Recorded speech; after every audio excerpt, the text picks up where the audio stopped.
Om Namastabhayai Sabhasadbhyo Namaha.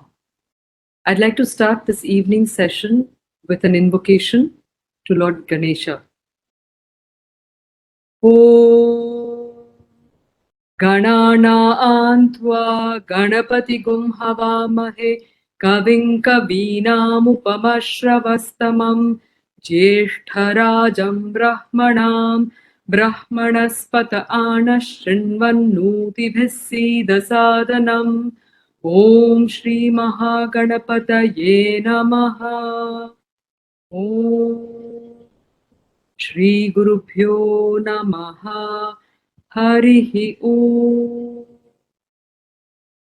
Atha.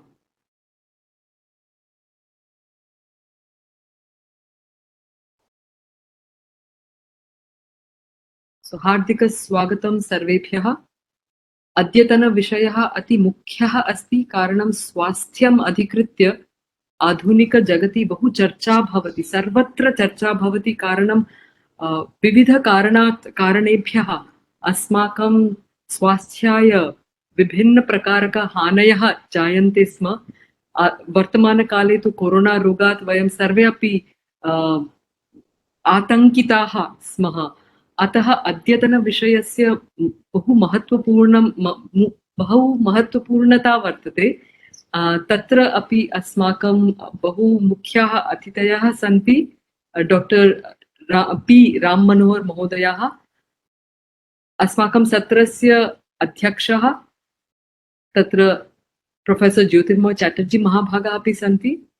So I would like to invite everybody for this very important session on integral health and the role of Sanskrit in that context. I'd request Kuldeep ji, who is the main driving force from the Sanskriti Club point of view for this program, to kindly take over and introduce the chair from now. Thank you. Thank you, Anuradha ma'am. Namaste everyone. Welcome to day 4 of Sanskritotsava 2021. I am Kuldeep Kauta, a PhD research scholar and a member of Sanskriti Club, IIT Kharagpur. Today we have a talk on very interesting and important topic that is relevant to everyone. The talk Sanskrit and Integral Health will be delivered by Dr. P. Ram Manohar ji, and the session would be chaired by Professor Jyotirmay Chatterjee. It is my privilege to introduce our today's session chair, Professor Chatterjee. Professor Jyotirmay Chatterjee did his MSc specialized in cytology and molecular genetics, PhD in the field of radiation biology. He also holds diploma in yoga and naturopathy and acupuncture and special training in the field of multimodal medical imaging. Currently, he is professor and head of School of Medical Science and Technology at IIT Kharagpur. And he is also associated with the Indian Knowledge System Center here at IIT Kharagpur. Previously, he was also honorary research in charge of Indian Research Institute Integrated Medicine. He has published more than 100 journal papers in indexed international journals. He has many US patents too. Professor Chatterjee has presented his research work in many national and international conferences and seminars and has guided 16 PhD scholars. His special interest is in interdisciplinary medicine research and advancing the cause of integrated medicine for wound healing and cancer diagnostics through scientific validation of traditional medicines like Ayurveda, Yoga, Naturopathy, Unani, and their integration with the modern medical science. His team has revealed multiple aspects of Ayurvedic biology through unveiling scientific basis of healing with honey and cow ghee also. He has introduced honey and ghee in developing scaffold for tissue engineering. He is tirelessly working for early diagnosis of oral cancer through multimodal imaging and analysis and finding utility of honey in oral cancer prevention. So with this, I would first of all thank the session chair for accepting our invitation for chairing this session. and I would request him to introduce our today's speaker and take this session forward. So over to you, Professor Chatterjee. Thank you. Thanks to everybody. That Please remove the poster. Good evening to everybody.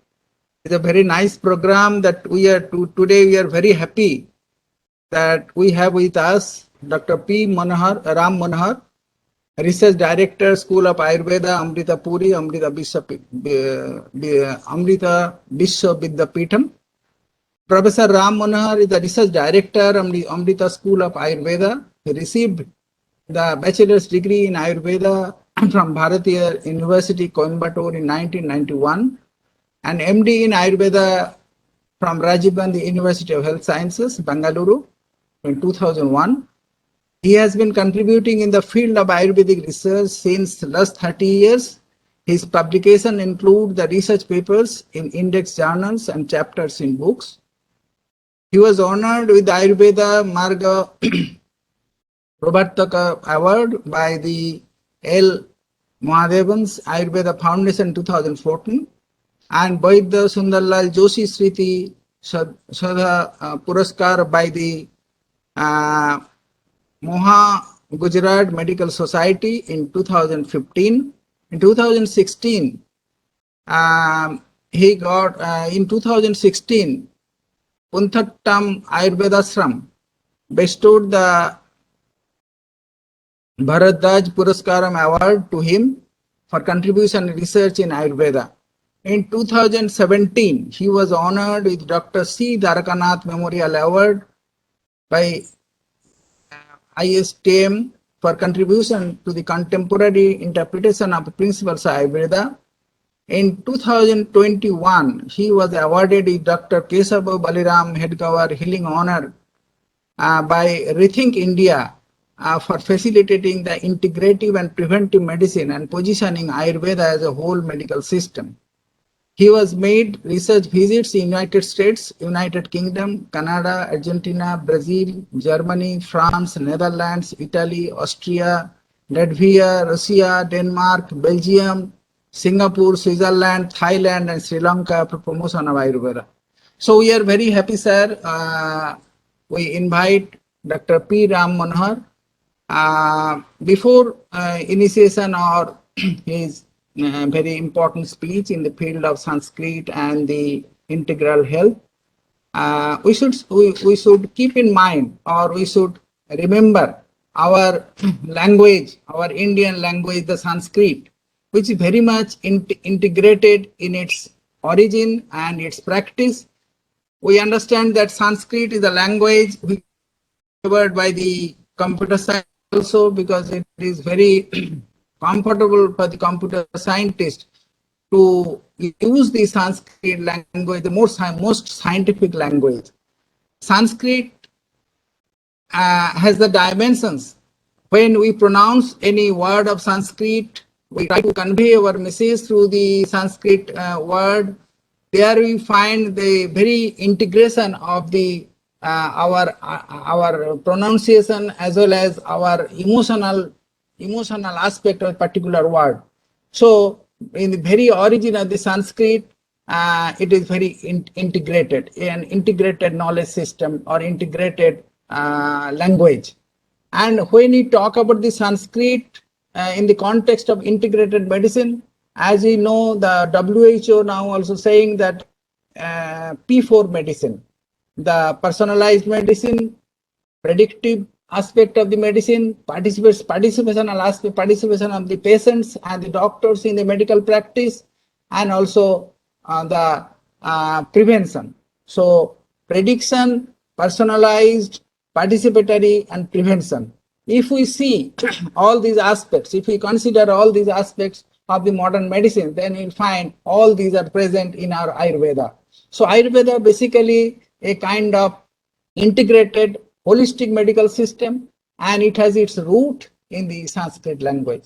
So today we shall try to understand how Sanskrit enriched the very concept and Ayurveda, very concept of Ayurveda, and Ayurveda, the only medical system in the world which has many integration of many philosophical thoughts.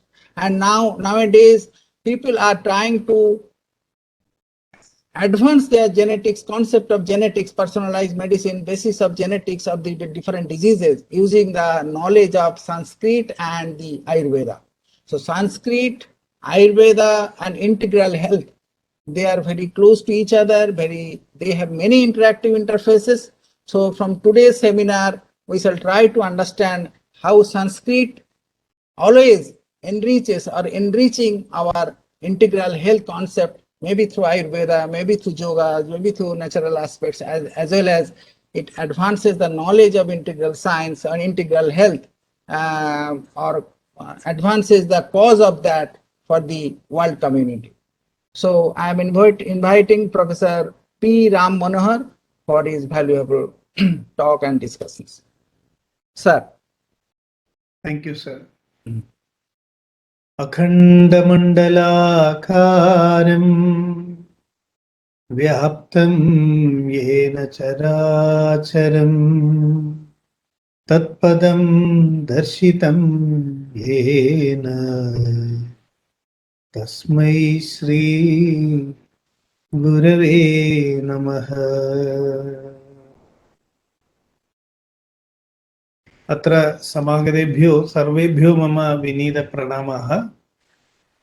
किन्तु मम भाषणम् आङ्ग्लभाषया एव करोमि। कस्मादिति चेत् मम संस्कृतभाषणे बहु परिचयोऽपि नास्ति।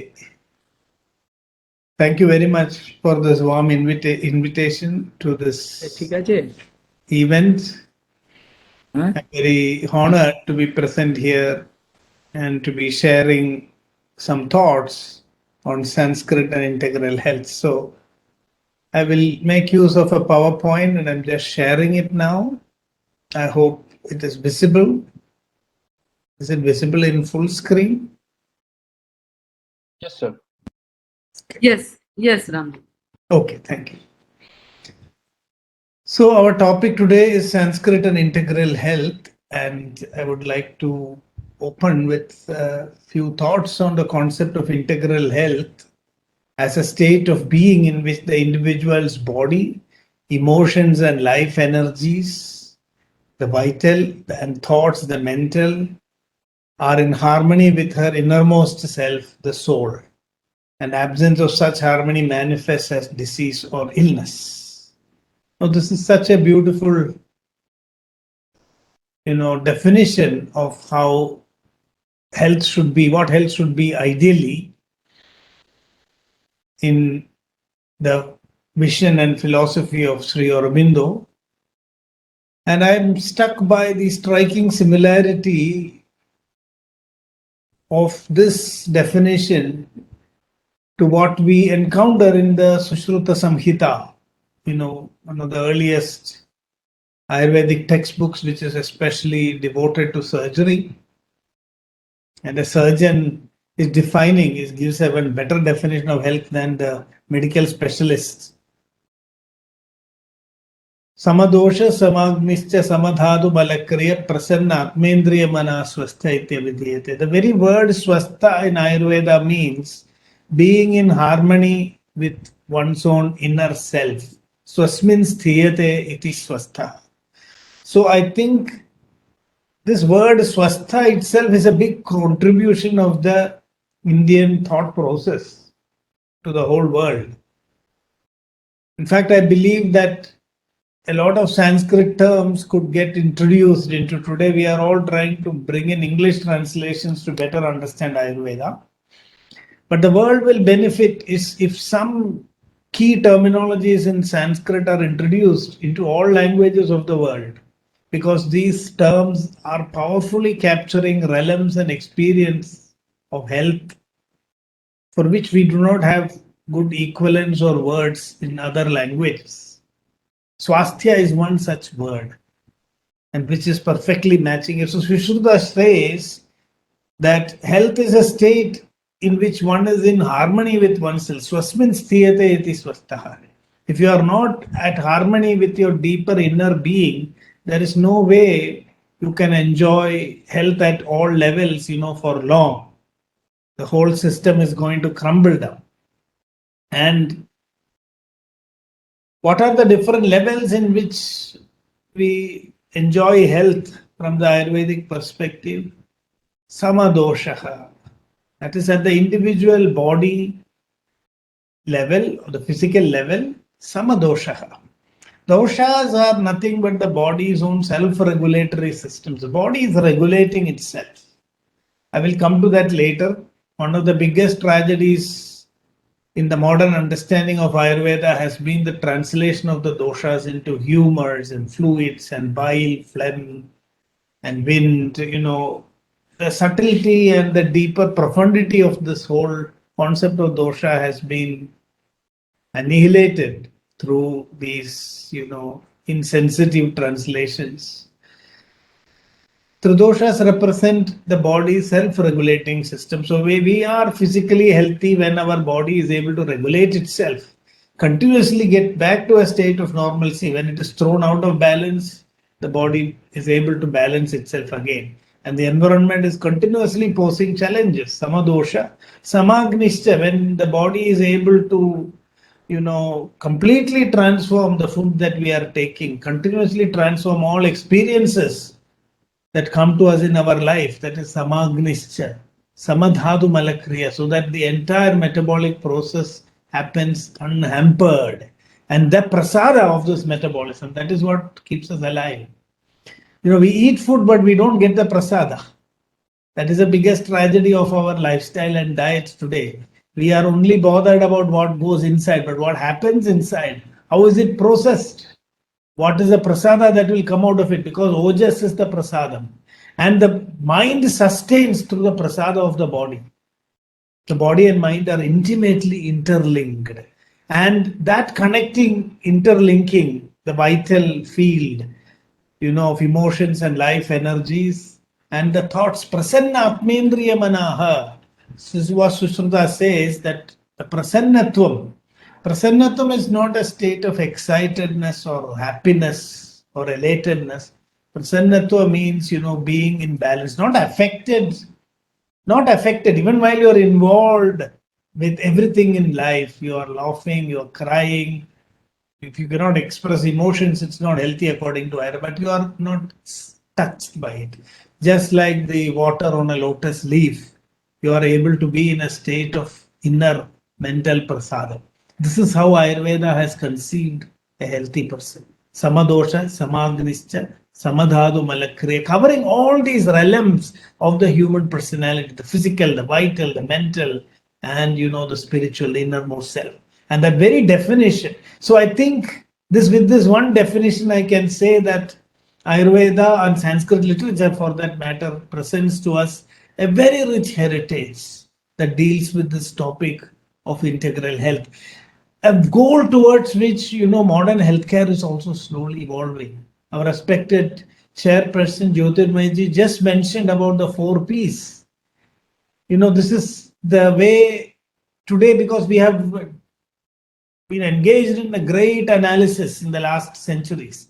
And the time has come to synthesize all the bits and pieces together to get, a more complete view. And that complete view, that complete vision, that synthetic outlook is what is already offered, by the ancient traditions. So when we are at a juncture where this analytical knowledge that is being made available through modern scientific endeavor can, find more meaning and be transformed into a much broader vision with the ancient wisdom that we see embodied in Sanskrit writings. I think the time has come for this great cross-cultural fertilization. We thought that one culture had it all right and that the whole world has to, follow its footsteps. There we were wrong. No culture is wrong or right absolutely. What we need is to share the multicultural experiences of humanity so that we can become more complete and more human and more full. And there, Bharatiya Samskriti has a great role to play. New knowledge was almost replaced what was old. And there also we made a mistake.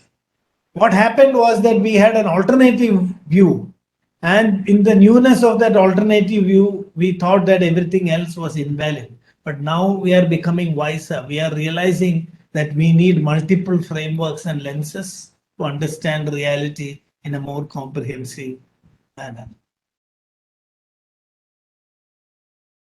So, somebody was requesting to annotate. I don't know if it is an official request.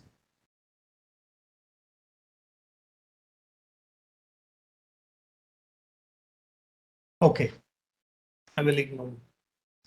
Right, so with these introductory words, I would like to get into the topic now. When it comes to knowledge of health, I think Sanskrit literature, I think I'm not exaggerating if I were to say that Sanskrit manuscripts represent one of the largest collection of medical literature in the world. You know, there are manuscripts languishing in so many manuscript libraries, and that is the next sad part of it. There was Professor K.V. Sharma who said that out of the whole science manuscripts available in the Indian tradition, about 5 to 10% only have even been carefully looked at and studied. 90% have not been just explored at all. And this loss of knowledge is because of our lack of acquaintance with Sanskrit.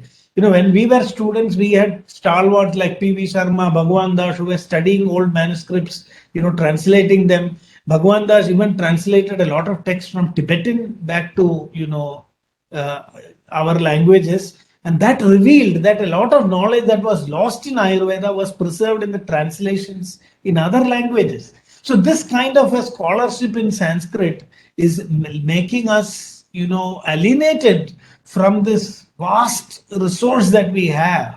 Because it is true that the Samhita of Charaka, Sushruta and Vagbhada has captured enough the essence, you know, that we can do our day-to-day practice and earn our bread at the end of the day. So as long as that happens, Ayurveda physicians are happy. But if you want the system to flourish, then this is not enough. We need to, you know, make it a more, because that, if you look at the classical Ayurvedic texts, this information explosion is being discussed in classical Ayurveda. Vagbhada says, Tebhyo ati vipragirne. See, here we have an information explosion. Who is going to be able to read and study? I'm reminded of the present age, where, you know, so many treatises, so many writings, everybody was creating their own books. And the question is, people are going to get lost in too many details. So Vagbhada says, I'm going to Nati Sankshepa Vistaram. I'm creating something. And that was the greatness of these old textbooks, that they alone survived. What we see is only the cream. But that milky ocean from which the cream of these textbooks were milked, we need that to also survive. Otherwise, the milking will stop after a time. You know, and that is the dynamicity in our tradition. So this is what not only Ayurvedic literature, and here I want to be clear, Ayurveda is preserved not only in Ayurveda literature. In non-Ayurvedic literature, we have profound teachings of Ayurveda. So Sushruta says that here we are, in those days, you were expected to study the whole Samskrita Vagmaya. So Ayurvedic texts took the liberty of only discussing essential things. And Sushruta said, Ekam Shastram Adhiyano na Vidyat Shastra Nischay. If you study Ayurveda alone, Shastra Nischay na Vidyat. Tasmad Bahushruta Shastram Vijaniya Chikitsaha. So he tells the Chikitsaka to study all other Mahabharata, Ramayana. Today I'll give a few examples. From Mahabharata, a lot of Ayurveda can be retrieved. From Ramayana, a lot of Ayurveda can be retrieved. So this is the richness of the Sanskrit literature. And if we don't nurture that scholarship which continues to explore, you know, we will not be able to reconstruct that entire framework of knowledge which, you know, was there in our tradition, and the cream of which we are today experiencing in the form of Ayurveda. Only the cream. Even Ayurvedic medical manuscripts, only 10% or so has been studied. 90% are still in manuscript libraries, and they are so faithful, nobody is allowed to touch them or read them. Or, you know, I think after some time they will all disintegrate. But of course, Namami is taken a great initiative to digitize. But I do wish that very soon we will have a big network of scholarship in the country, which we are very good at preserving and worshipping things, but not so good in actually, imbibing and internalizing these teachings. So it's time we shifted to that more. It's not enough that we preserve the manuscripts in manuscript libraries. They must come to life. And there we have great potential. I think this is one message, even if it is historical. India's richness of our medical heritage is overwhelming. And we have not been able to highlight this so far, show that richness. So here is one small book which I was reading when we had to study when I was a student of Ayurveda, which was called as Vaidyagiya Subhashita Sahityam. So it was a collection of health aphorisms from scattered Sanskrit literature. Even today, this is my dream project. I think this Vaidyagiya Sahitya Subhashitam should be expanded, and we must build up this Vaidyagiya Sahitya Subhashitam from Ayurvedic and non-Ayurvedic texts as well as the Prakrita languages of India. And then we will not, it will be like big data. We will need huge computing to actually handle all this data and make sense of it. And what is most interesting here is that when I was a student, I looked at the textbooks from which these information were culled. And I was surprised to find that majority are non-medical texts. So the non-medical texts contributing to the bulk of the health information. So Atri Smriti, Atri Samhita, then you can see Nandi Purana, Nala Champu, Nagananda, Brihaspati Niti Sara. Most of the textbooks are not Ayurvedic. So, this is amazing because India had a knowledge culture and also a health culture. We said that we need Arogya Buddhi. Arogyam cannot be, put into a bottle and distributed. Health is not something that can be packaged. When I was a student, I grew up with the slogan, Health for All by 2000 AD. And in 2000 AD, I think AIDS came. And there was, everybody thought the whole planet would be wiped off. And then WHO became wiser and they said universal health coverage. We cannot give health for all, but universal health coverage, we will give facilities of health for all. And now the COVID pandemic has shown that the places with the best health coverage, now in India, Kerala, they are the places which is struggling most with the pandemic. So even universal healthcare, you may have the greatest and best technology, surgery, everything available under your nose, but still, this minute virus can come and wipe our species from the face of this earth. Unless we live responsibly, unless we cultivate health, health is something that we have to collectively cultivate. Karmana Samudayigat, because of collective wrong action, such kind of disasters happen. Ayurveda tells that very, very clearly. So what we need is health intelligence. Only the individual has to be empowered to live a healthy life. That is the only way health for all. So I would say WHO is very close to creating the slogan health intelligence for all by in the next millennium. And then this is the philosophy of Ayurveda. Pratnya, this is called as Pratnya in Ayurveda, and all diseases are caused by Pratnya Paratha. So a big jigsaw puzzle awaits to be solved. And I want to point out, even in Ayurvedic texts, there are many, many interesting findings which are not there in the classical texts. Like, for example, we had smallpox vaccination. It is not described in any classical text. Where did it come from? There was a big debate whether Ayurveda knew that the blood that goes out of the heart, it comes back to the heart. Charaka doesn't discuss it explicitly. Sushruta doesn't discuss it explicitly. When one fragmented manuscript of Bela Samhita was discovered, there you found a clear reference. Hrido reso nissarati tasmad edicha sarvada sirabhir hridayam vedi tasmad hrit prabhava siraha. So this resa from the hridaya is going out to all parts of the body and coming back to the heart. That is mentioned only in Bela Samhita. There was a big debate. The ancient people got it all wrong. They thought that the mind was in the heart and here not in the brain. But Bela Samhita clearly says, Siras talvandara gadam sarvendriya paramana. Tatrastham taddivishayan indriyanam jasadika. And it says that Chetana sthanam, Hridayam Chetana sthanam. Hridaya is the seat of conscious self-awareness. It's not the seat of your mind. The mind is here. Ubhendriya, the king of the Indriyas, is seated in the head. So if you really explore the process of respiration, this is mentioned in one text called Sharagadhara Samhita, not anywhere else. So we cannot, the problem is one textbook or one, because there they try to bring the essence. The Ayurvedic literature in those days was so explosive, so widespread that nobody could read. Pratitantra bhi yoge tu purusha ayusha samshaya. This is what Vagbhada says. If okay, you say you are not going to read my book, you will read from others. Then Vagbhada says, waste your whole life. Pratitantra bhi yoge tu purusha ayusha samshaya. There was enough knowledge available in those days that you could not finish reading it even your whole lifetime. So the essence alone was preserved. So today what we have is only the essential teachings of Ayurveda. And today's world, we have to rebuild those details. And for this, the entire Sanskrit literature must be explored. And for this, we need a mega project. I think this should be the project of, the next few decades, rebuilding the knowledge of health in the entire Sanskrit literature. And this will be a heritage that we can showcase to the entire world. So you can see here chronogeographical spread of the written tradition in India. Anuradha ji, you can please let me know at least 10 minutes before when I should conclude, because then I can just space my slides in that.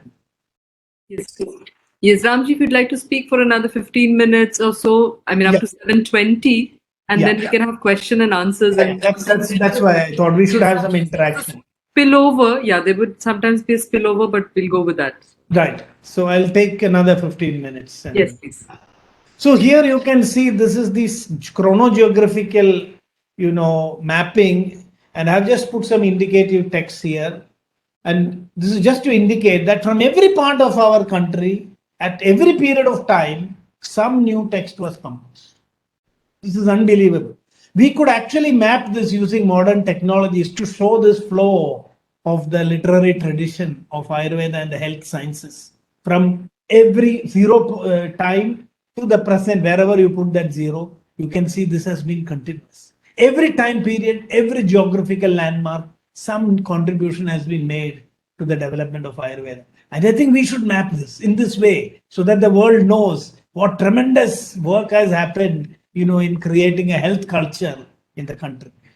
And there are names. It is an irony and maybe a matter of a little bit of shame for us that while I appreciate this great Dutch scholar who have written the most comprehensive history of Indian medical literature, and there you can see names, long list of names, places, texts. He has painstakingly made indexes of all the names associated with Ayurveda, which also shows that this is, compiled by the efforts of so many individuals over long periods of time. It's amazing to see this continuity and contributions, that has led to this literature. And the literature is extremely structured. I think Ayurveda was the science which brought structured technical writing in Sanskrit. Because Tantra Yuktis are mostly discussed in Ayurvedic texts, apart from Artha Shastra of Kautilya and Vishnu Dharmottara Purana. It is Ayurvedic texts which have this Tantra Yuktis. So you couldn't write anything just like that. Charaka says, Shastra me Adida Pariksheta, examine the Shastra. After that, Acharya Pariksheta, examine the Acharya also. The student was allowed to test the teacher. Can you just imagine? Can you just imagine the greatness of this tradition? Today we have teachers testing students. But here the student is given an opportunity to test his teacher on the condition that once you choose the teacher will also test. So after the Acharya Pariksha is over, the student submits, okay, this text and this student, this teacher, I am going to accept. Now he also gets accepted. So we have very structured writing, Samhitas, Nikandu, Sutras, Koshas, glossaries, Vyakhyas, Yoga Sangrahas, Prakarana Granthas. It would be very difficult to go into the details of all these kind of formats for technical writing in Ayurveda. And there are some of the old texts, and I think it's very important for us to understand that these texts are only the essence of, a much larger body of medical and health related literature that was prevalent in those days. So you cannot judge the depth and breadth of the medical and health knowledge that was nurtured in India just by looking at these texts, but these are representative. Now we have what I think is also important to look at myths and science fiction. I believe that most of what we dismiss in Ayurveda or Indian tradition as myths are actually science fiction narratives. Like, the idea of extrauterine fertilization. This is very interesting. In India, we did not have a conflict between science, religion, technology, religion. It was okay for a religious person to also think about, artificial birth interventions, assisted reproductive technologies, because we find them in many religious narratives. Extrauterine fertilization, how Lord Subramanya was born, extrauterine gestation, cloning of fetuses in Mahabharata. So this was not, they did not have any idea that this was wrong. The whole idea was you can have as much technology as you want, but still you will need spirituality. That is the message from our tradition. It's not a philosophy of denying materialism. It's a philosophy where you say you are free to yadha charmagavachavadagasham veshtayishyadi manava tada devam avijnaya shashwat nikachati. This is a clear message about technology. Yes, when you are able to, even when you are able to roll up the sky like a piece of, black cloth or a leather piece, even then without knowing the self, you will not realize inner happiness. So you can have all the fun you want, you can have all the technology you want, but you must preserve, because one day you will also need spirituality and being. Pariksha karma chitan logan brahmano nirvedamaya. So you are allowed to explore the world. Charaka Samhita says the pravritti marga is there for you to understand the limitations of this world and then come back to the nivritti. So our religious texts are not apologetic when discussing about science or technology. In Bhagavata Purana, you have astronomical models of the sun in the center and the earth rotating around it. You don't see it in science books. You see it in religious books sometimes. These kind of scientific renderings. So that scientific narrative never conflicted, religious beliefs or a spiritual worldview, which I think is very, very interesting. Even in Ayurveda, we see there is no inhibition. So when Vishpala, the queen Vishpala lost her legs, Ashwinis came and gave a transplant, prosthetic limbs, and, said, go back and fight. When Pushan lost his eyes, an eye transplant was done and he got his eyes back. Whether it is true or not is not the question. The philosophy behind this whole thing, that acceptance of technology. So I would, at this point of time, rate this as science fiction, because we don't know whether they really happen. But it's not myth. It's not myth. It's like the old science fiction.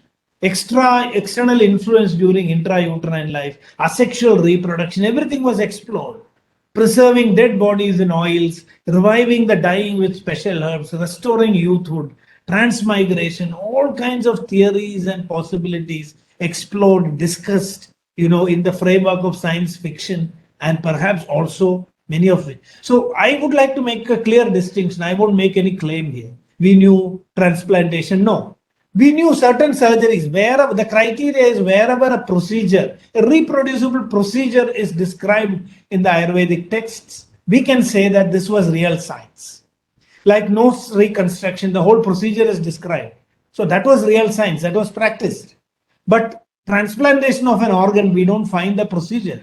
So how can I say it is real science?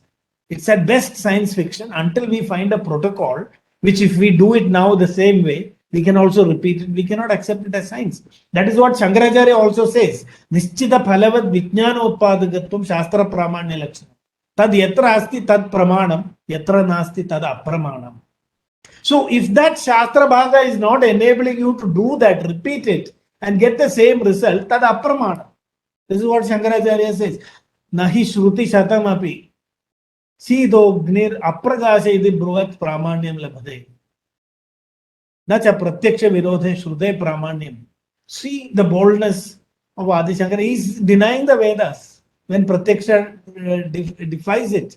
No Shruti can tell that the fire is without heat and it is dark because Pratyaksha Virodha is there.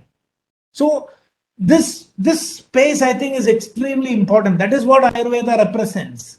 Many people say Ayurveda got entangled in religion and didn't become a true science. But I would like to say that Ayurveda preserved that space where science, spirituality, and religion could coexist without contradicting each other. And that is the paradigm of Ayurveda. Not trying to, modern science evolved by trying to emancipate itself from religion and spirituality. Whereas Ayurveda evolved by creating a common space where all these worldviews could merge and coexist without contradicting each other. And I think that is also an integral approach to knowledge building and, to developing healthcare, which I think is very important. So as I was mentioning, artificial limbs, head transplant, artificial denture, eye transplant. Now I'm going to go through very fast. Please excuse me, because there are many things I want to say. I don't want to miss any of them. So I will not go into detailed narratives, just to show the richness of the topics that are available. Even ethical issues, when the students complete formal study of research spirit, Bhikshu Atreya, the preceptor, asks his disciple to go around and come back with a herb that has no medicinal property. One student alone comes empty-handed, and then the guru asked, what happened? He said, I couldn't find a plant that had no medicinal value.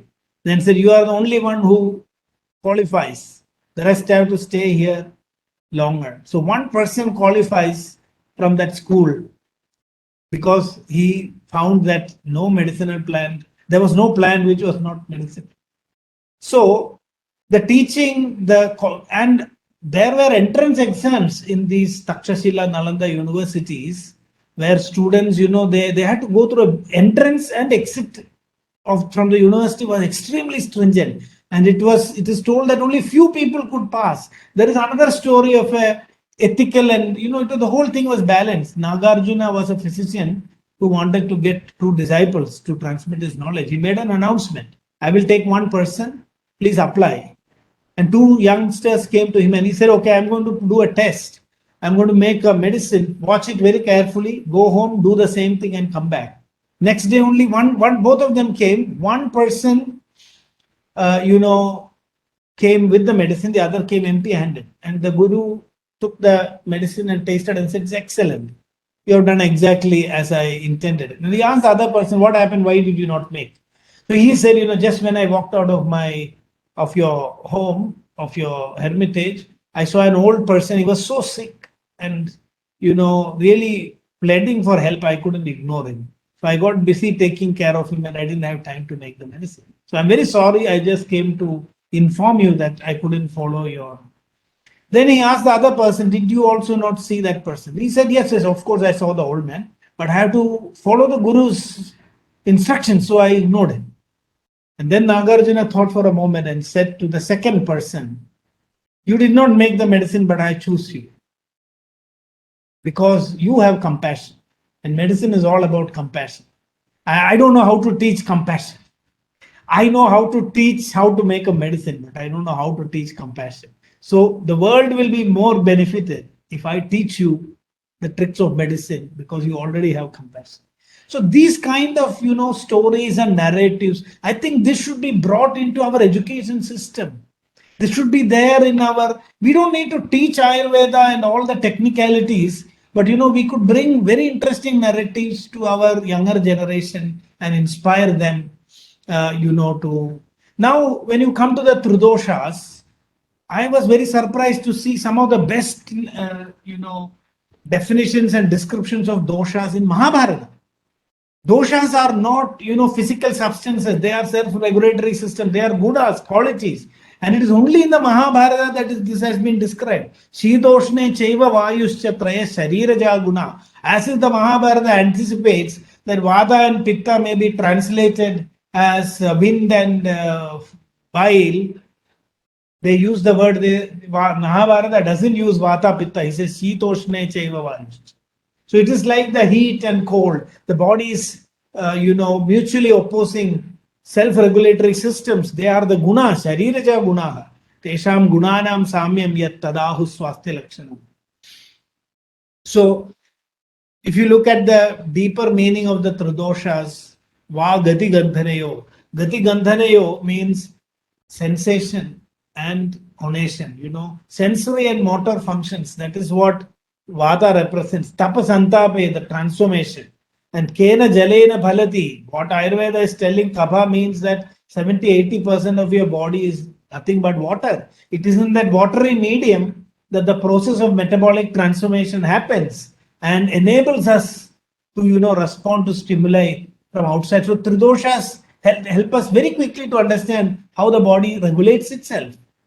In a watery medium is the lamp of light lit, pitta, tapasantabe. And through the energy that is produced, Gati Gandhana, we are interacting with this environment. And this is a continuous non-stop process.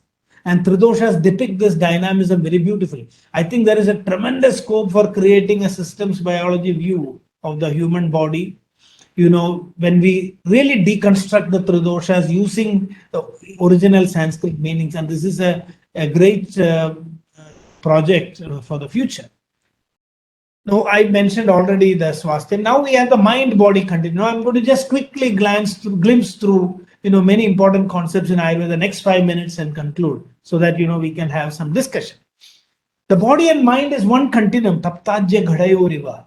There is a crosstalk between the body and mind in Ayurveda, and it's very interesting to see that, Ayurveda has a very interesting psychosomatic model of the human body. Manas, Vata, Pitta, and Kapha. Every emotion that comes in your mind can affect your body, and the state of your body can affect your emotions also. Ayurveda understood that the food that you eat can influence the way your emotions express, and vice versa. And so we had to have this delicate balance. And Ayurveda said that, being happy without a reason is really the definition of health. When can you know you are healthy? When you are happy and you don't find a reason for it. Because that is the real state of swasthyam. When you are at ease with yourself. When you are able to celebrate life, you are healthy. Not in any other way you are healthy. In all other ways, you are potentially sick, even if you do not have. If you cannot be happy, sukha samjnaka arogyam. If you cannot be happy, just like that, if nobody can rob you out of your happiness, then only you are healthy. So it is a psychological definition of health. And we have also this PNEI axis. Today we are talking about psychoneuroendocrine immunology. And this seems to be a rediscovery in biochemical terms of the Ayurvedic concept of Manas, Vata, Pitta, and Kapha. Manas is psyche, Vata is your nervous system, Pitta endocrinology, Kapha immunology. I'm not saying they are all perfectly equal, but the PNAI axis is a biomolecular interpretation of the Tridosha concept, which is much more integral. It tries to integrate the human being at multiple levels of being, whereas the PNAI axis is much more physical and biomolecular. But there is an overlap. And Ayurveda distinguishes between Laukika treatment. Every time you go and take a medicine, lowest form of treatment is medicine treatment. If you go to a physician and he prescribes a medicine and that's the end of the transaction, that is the lowest level of treatment. If he tries to bring some change in your mindset, your diet, lifestyle, second level of treatment. If he also brings about a change in your inner personality and brings about a complete mind engineering, then that is Naishtiki Chikitsa. That is the ultimate treatment, because then you are put into a healthy state where disease is not possible. Heyam Dukkham Anagadam. You have removed the disease before it happened, and he is the Apurva Vaidya, the one who removes the disease before it happens. That is the concept of Ayurveda. And Ayurveda is leading you to yoga and yoga to moksha. So all these ideas, I'm just trying to show how integral approaches to health are depicted in multiple ways in Ayurveda. The concept of Ayur Arogya Saukhya, preservation of life, Ayus, promotion of health, Arogyam, attainment of wellness, Saukhya. Everywhere you can see this multidimensionality, in the Ayurvedic narrative. And the 5 levels of well-being. If you have life, you want health. If you have health, you want material resources. If you have material resources, you need recognition. If you have recognition, then you want it all to last forever. This is the human problem. And Ayurveda says there is an acharya through which you can get all the 5 together, the jackpot. And Arogya is considered as a means to achieve the Purusharthas. And Sukha and Dharma is the basis, of a healthy life. Ayurveda also says that the mind can heal the body. So every healing begins with the mind. The physician has to be a psychologist. Adurasya andaratmanam yona vishadi yogavet. Adurasya andaratmanam nasa rogan sikitsati. Jnana buddhi, with that knowledge, if you cannot enter into the inner being of your patient, you don't treat him. And in Ayurveda, it is not a rogi, it's a Purusha. Purusha, it is for the Purusha, the Karma Purusha, that Ayurveda is there. The person who is struggling with his own karma. And Ayurveda is there to take us to that higher level of experience. And I'm just very quickly talking about, how Ayurveda says, I'll skip a few slides. Some interesting things are that Ramji, do take us through them. We don't mind a little overshooting of time. We don't mind, but I think this is precious. Yeah. But I think those ones which I skipped are okay. They are a bit too abstract. Will take a longer time. So if you look at very, very, concrete or physical theories, there are also very interesting things that has come in Ayurveda, like the theory of circulation, theory of respiration, theory of digestion, theory of excretion, theory of metabolism, theory of aging, dosha cycles. I think here there is still scope for an alternative narrative from Ayurveda. Like circulation in Ayurveda is rasa dhatu circulating, not rakta. We distinguish between rasa, rakta, and blood and the nutrient fluid, because only the nutrient fluid goes out of the capillaries. Circulation is possible to the whole body only through rasa. Rakta is always trapped in the vasculature. If blood comes out, we call it bleeding. Only rasa dhatu goes out. So Ayurveda is been much more accurate by saying hrudo raso nisarati, not rakta nisarati. Rakta is trapped inside the chakra. So there are very interesting theories that you can get from Ayurveda also, adding new dimensions to the modern understanding of physiology. This is what Professor M.S. Valiathan has termed as Ayurveda biology. Bringing these two views together. And in modern medicine, we have a zoom in view, and in Ayurveda, we can have a zoom out view. And our world will become all the more better when we can see in both these ways.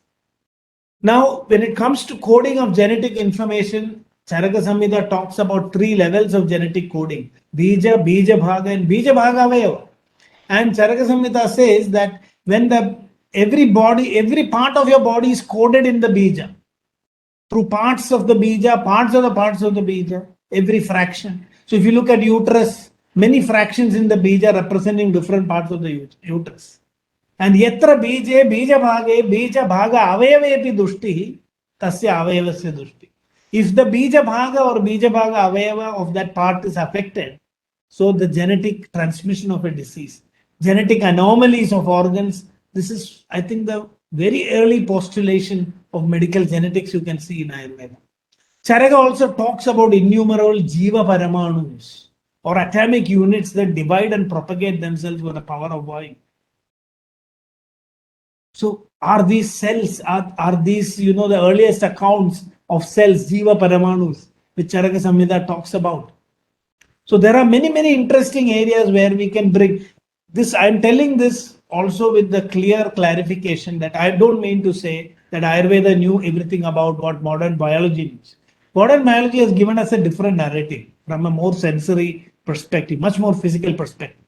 But there are overlaps. So these references actually help us to find those connecting points where we can bridge modern knowledge and Ayurveda together. So this is not a claim that Ayurveda already knew. The cell structure is not described. Those things are not there, but the concept is there. And because the concept is there, there is a possibility of integration with modern biology. That's the point I want. Similarly, so this was an old manuscript, ancient body manuscript. Now a few more things and I will conclude. But before that, I want to also say Ayurveda seems to have been one of the earliest systems to talk about the gut microbiome. Today we know, so Charaka Samhita says these krimis are sahaja and vaikarika. There are krimis which are there in our body, and kejit saukshmyad adarsanaha. Saukshmyat kejid adarsena mamsa chakshusha anadhigamyam. Chakrapani clearly says. Mamsa chakshu, with our physical eyes, we cannot see these microbes. Apada, they have no feet and they're circulating inside the body. This has been described. And there are sahaja krimis, aparisankhya. So it's almost that they sense the presence of the microbiome. And Charaka says we are only concerned about the Vaikarika krimis.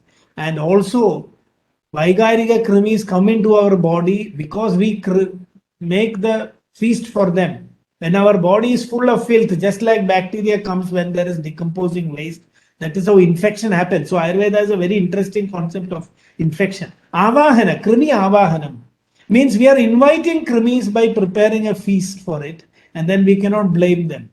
So infection is the idea of an attack. And the whole narrative of modern, microbiology is to kill the microbe. Whereas in Ayurveda, it means to prevent the microbiome from surviving in your body by prakriti vikhada, or creating the circumstance where microbes cannot survive. This is very pertinent in the wake of growing antimicrobial resistance the world over. The new fear is that in the future, surgery may not be possible. Surgery may not be possible because of antimicrobial resistance. We have to, today, even in traditional medicine, WHO is promoting work on antimicrobial, resistance, drugs that can overcome antimicrobial resistance. And there the narrative of Ayurveda is really very, very interesting. I have had experiences in especially chronic infections where antibiotics don't work. Ayurvedic medicine without any antibiotics, just by changing it may be through the immune system, it may be by changing metabolism, we are able to control infections. Not acute. Acute infection is different. So antibiotics got misused because it was used in all kinds of infections. Its use is only in acute overwhelming infections. And in other places, approaches like that of Ayurveda needs to be taken. So ethics was also there. Unknown medicine should not be used. Known medicine should not be improperly used. And very interesting, protection of privacy of patients. Krepaniyam cha tadvartam na pragashyate. If you go to a patient's house, make sure you don't reveal any sensitive information to the public. A physician was, so today we have the HIPAA. So I think I will stop here because this will go on and on. And I hope I was able to convey the richness and vastness, and the diversity of our health traditions. And not only Sanskrit, but local languages have also preserved it. Sanskrit is not against Prakrit. Prakrit and Sanskrit are, because one of the Ayurvedic texts itself says, Prayojanartha Vajana Pravritti. It is for, when people speak, it is for a Prayojana. Yasmadada Prakrita Mitya Dosha. Just because something is Prakrit doesn't mean that it is wrong. But it doesn't mean you have to stick with Prakrit also. So the Prakrit Sanskrit continuum was for self-development and self-evolution. Speaking in Prakrit was not considered as inferior, at least in the Ayurvedic tradition. Both were accommodated, and that synergy is also important because many of the local languages contain a lot of terms from Sanskrit. There has been and Sanskrit has also preserved a lot of Prakrit terms. So I think we need to explore 3 points. The Ayurvedic literature is not fully studied. We need to nurture a scholarship that will explore the entire Ayurvedic text, bring in all the missing pieces and reconstruct. Second thing is we must look at the wider Sanskrit literature. There also we have even more, health information related material. And thirdly, also the Prakrit and other languages. If we reconstruct the health heritage of India using these 3 resources, I think we will be creating a great heritage that can transform the world. Thank you very much for this opportunity. Namaste.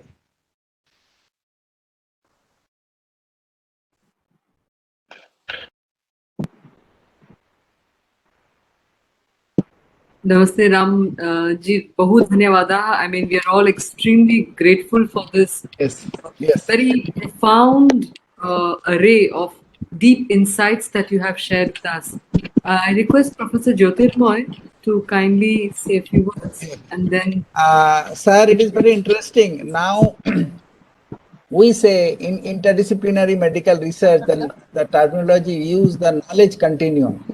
So we understand from your talk, already this concept of knowledge continuum was present in Ayurveda, and also its very origin, the language wise or cultural dimension wise, the Sanskrit. Because we understand that yes, Ayurveda talks about the mind body medicine. Ayurveda talks about the very atomic aspect to the system aspects, and very genomic aspects to metabolomics to your systemic functionality. In this circle, it talks about the how circulation vary from the entangled one within the vascularity to the tissue level. So everywhere we find a kind of integration, a kind of continuity not only in the theory or in practice, but theory, practice, and the culture and the philosophy, a kind of knowledge continuum, sensing, emotional continuum also. So it is very interesting, and our new generation, next generation, they should also learn it from the many dimensions as a resource, as a treasure house of humanity to understand our health and for the future of health. So here there is a point, sir, there is a question or there is a point, how do we get our kids explorer as an explorer for this great traditional system while living in USA? So this kind of point is raised. I would like to point out that in the US now many universities are also teaching Ayurveda. I am teaching in one US university which is running certificate courses in Southern California University of Health Sciences. There are many institutes where Ayurveda is being taught. So there are, of course, professional certificate courses and also simple introductory courses, which where even children could be engaged with. So that could be explored. At this point, that is the only option available in the US. So from the participants, I request all the participants, if you have any point, wonderful insight, very interesting. Dr. Pillai, would you like to unmute and ask? Namaskar, doctor. That was a fantastic session. I have a jitnasa. Yes, sir. I'm an architect, so I have a jitnasa here. That Tridosha is among human beings. And as architects, we design Vastu, we create space for human beings. Right. So if we know the Tridosha of, say, the people for whom we are designing, there are so many ways of taking care of their health through design, through ventilation, through sunshine, through flooring, through. So is there any reference to Tridosha and Vastu anywhere in any of the texts? Not so directly. As I was telling, in those days, Ayurveda, any branch, they used to study all other disciplines also. So, Ayurveda person would also study Vastu. Okay. In Kerala, we still had that tradition. Yes. But today that has been lost. So we see this kind of isolation. But I can tell you some clues. Like in Ayurveda, the places where a Vata person will be more comfortable. Okay. All these clues are given. A Vata person needs to have comfort. Comfort is a concept. His energies will be lost if he has to struggle in anything. But a Pitta person needs luxury. So a Pitta person's surroundings is luxurious. Yes. And a Kapha person, so what Ayurveda says, treat Vata like a friend, Pitta like a king, and Kapha like an enemy. So Kapha person, you put him inside a hut. No comfortable blankets. It will be good for his health. So he can get exposed to the sun more. Fantastic. Yeah. So these kind of clues are there, and we could convert them into, Vastu principles. Because their idea was just give Edad Nidarsana Matra Muktam. Alpa Buddhinam Vyavaharaya, Buddhimadam tu Swanumana Yukti Kuchalanam, Anukta Artha Jnanaya. So in those days, the Vastu, astrology, all these people used to converse together. And that is how they used to create. Today, that is lost. Ayurveda has become isolated. As I mentioned, Sushruta used to say, Bahusruta Shastra. You have to study other Shastras also. Thank you, sir. I had even proposed that, when you have a hospital, you should have a Vata ward, Pitta ward, Kapha ward. Yes, sir. I had this experience when I was designing an Ayurvedic hospital when the doctor discussed this with me. Yeah, yeah. aspect. Yes, for flooring, especially for flooring and windows positions. Yes. Right, right. Because it will have a tremendous impact on the initiation of healing, Yes. which is very Prakriti based. So Yes. today, just because a person is in the wrong, space, we may not be able to activate that healing from inside that individual. And so all the medicines, everything is a top up. According to Ayurveda, prana is what is healing. A physician is a prana a friend of the prana of the patient.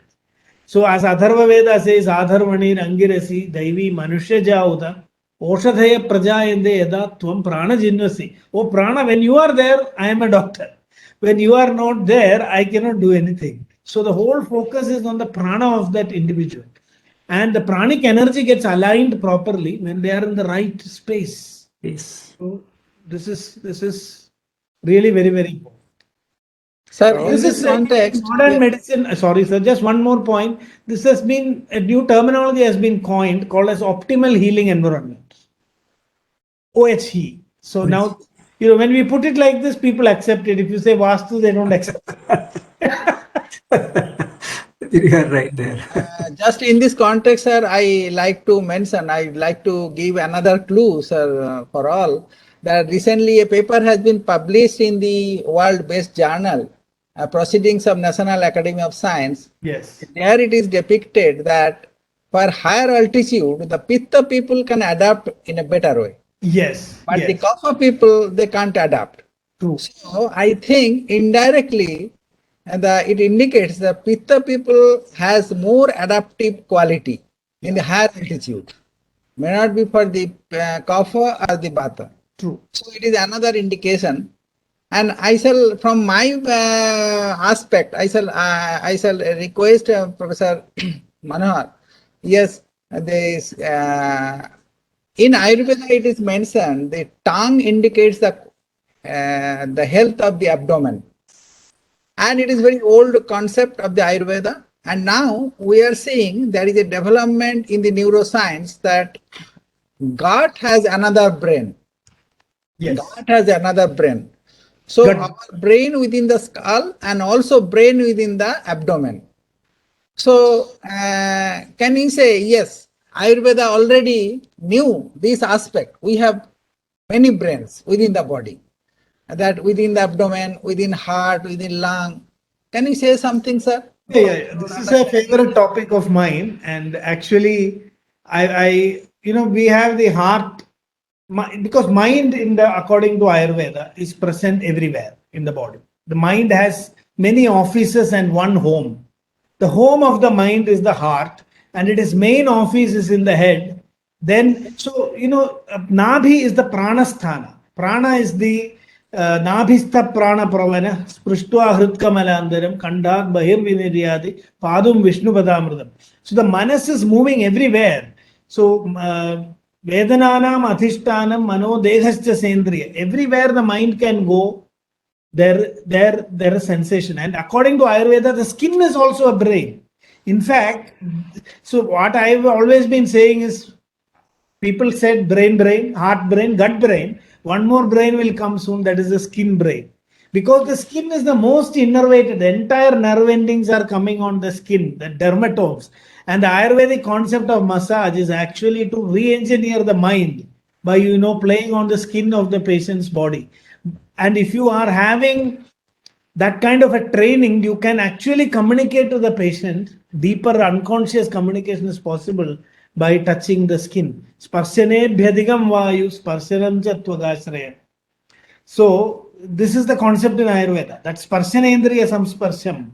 That is a window to the mind. The skin is a very, very important aspect. So that is also a brain. So the mind is present all over the body. These things are all great. So the mind may require some physical apparatus. And I think this is the idea in Ayurveda also. We had the saying gut feeling. Nabhi is considered very important. And today modern science is telling that 95% of serotonin is produced in the gut. And in the morning this is also a reason why in Ayurveda, the treatment of Vata, to balance Vata, we have to treat the gut, not the brain. The brain is treated at the end only by Shirovasti. Treatment starts in the gut. So probably this is part of the evolutionary process, because Ayurveda says urdhva moolam athashakha purusham rishayo vidu. Through evolution, the tree that was, we all started as a tree with roots at the bottom, and then in the animals we started, horizontal, and in humans we just turned upside down. This is the whole evolutionary tree. So the gut was the brain at some point of time, and those are all the older brains. This is the new brain, the neocortex, which is why we celebrate that new mind or brain by putting the vibhuti on our forehead. That is exactly on the place of the neocortex, the new brain. We say that we have now the capability to expand both vertically and horizontally. So that is a real vibhuti, both vertically and horizontally. I am announcing to the world that sky is the limit. I can grow in whatever way I can. That is the celebration of human life. And that is why ultimately prana pranabhradam yatra shrudar sarvendriyani cha yaduttamanga mangasya sirastadabhidiyate. So even though there is a brain in the gut, they are more intuitive, not so well developed, but they are very important, as part of the autonomous nervous system. But conscious mind, that is here. And when we are egoistic, our finger will go like this. When we are in ourself, it will come here. So when we say like this, I am in myself. When I say like this, I am in my mind. So our gesture itself reveals. So Ayurveda, this is how we put it. Okay, so. Hello, ma'am. Ma'am, can I ask 2 questions? Yes. It's Payal, right? Can I ask some questions? Yes, please ask. Please keep it brief. Yeah. Okay. I have 2 questions. My first question is, does Sanskrit literature talk about the nature of the unconscious? If yes, what is it? And the second question is, does it talk about ways by which we can take control over the unconscious to some extent? Yeah, I mean, there are models of the human mind, both conscious and unconscious and superconscious. The mapping of the mind and consciousness is a bit complex to discuss in great detail here, but I can say that we have the concept of Antakaranam, Antakarana Chatushtayam, which is also there in Ayurveda, Mano, Buddhi, Ahankara, and Chitta.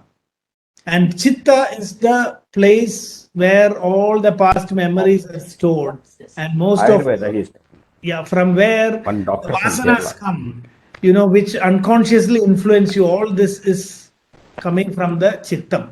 And the whole concept in Ayurveda is also to achieve Chitta Shuddhi, which is, working at your deeper unconscious level. And so that concept is definitely there. But to discuss on this whole modeling, because we have learned so many things in modern psychology. So first we have to unlearn them. Then we have to introduce this concept. I think that is beyond the scope of a small discussion. So my clear answer is that it is there. We have dealt with the unconscious. And there are methods of how we can gain control over it. Leading a conscious life is the whole focus of Ayurveda. Not allowing, your vasanas to get the better of you. Not allowing your unconscious mind to get the better of you. That is the whole focus. But I'm afraid a very detailed exposition is beyond the scope of our discussion. Okay, thank you, sir. Can I ask another question? Yes. Okay, does it talk about anything about animals' health, or does it talk only about people health? No. Animal health is more important in Ayurveda. Actually, we used to first experiment on humans, and if it is found safe on humans, then only we give to animals, not like today. We have Mriga Ayurveda, Pashtu Ayurveda, Hastya Ayurveda. Great treatises were written by great, veterinarians. Pashtu Ayurveda, Palagapya's Gaja Ayurveda. These are great treatises. And most interesting thing is all those medicines were actually first tried in humans. After it worked in humans, we dose adjusted and gave it to animals. And Ayurveda, respected animals. That is very important. I think ethically, today the thing is, we have no problem in killing and eating animals for food. But to do a scientific experiment, ethics committee will not allow. I find this, if you look at the number of animals that are put to harm in a scientific experiment, and every day how many animals we are killing cruelly just to fill up our bellies for no real reason. We don't need to eat so much of meat. Ayurveda never opposed meat eating, but it said in Mahabharata also, Vritha Mamsa Bhakshanam. Vritha Mamsa Bhakshanam is adharma. For Arogyartham Mamsa Bhakshanam is dharma himsa. That is accepted. But Vritha Mamsa Bhakshanam, we have reached that stage. So that I think Ayurveda is ethically much stronger. In olden times, we protected plant and animal life. There is a beautiful work called Mriga Pakshi Shastram.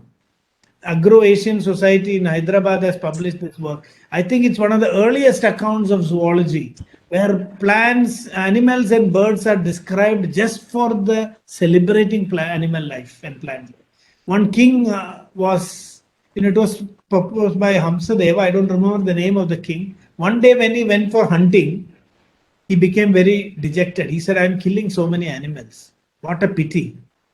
Now people should not do this anymore. So I want to write a book which will celebrate animal life. So you can see types of lions, how they mate, how they live, how they die. This is just a descriptive, narrative of the wealth of, animal life.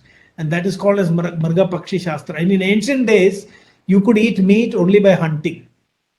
So Sir, my last question, sir, Professor Anuradha, that is the last question. Is there anything that Ayurveda says about vaccination? Yeah. Question from So yes. the 18th century, there was a book written by Dharampalji, a great Gandhian, Indian Science and Technology in the 18th century. In this book, you can see the first account of vaccination that happened anywhere in the world. It was before smallpox vaccination was described. In India, widespread campaign was done for vaccination. So a lot of people ask me today, COVID, sir, is Ayurveda against vaccination? I have to answer them by saying that Ayurveda was one of the first systems to bring in the concept of vaccination called Tika Chikitsidam. It was called Tika Chikitsa. So a patient who has smallpox, the pus from that cured person is taken, and then the people who don't have smallpox, the arm is injured, and then on that this pus is put. They have to follow some diet.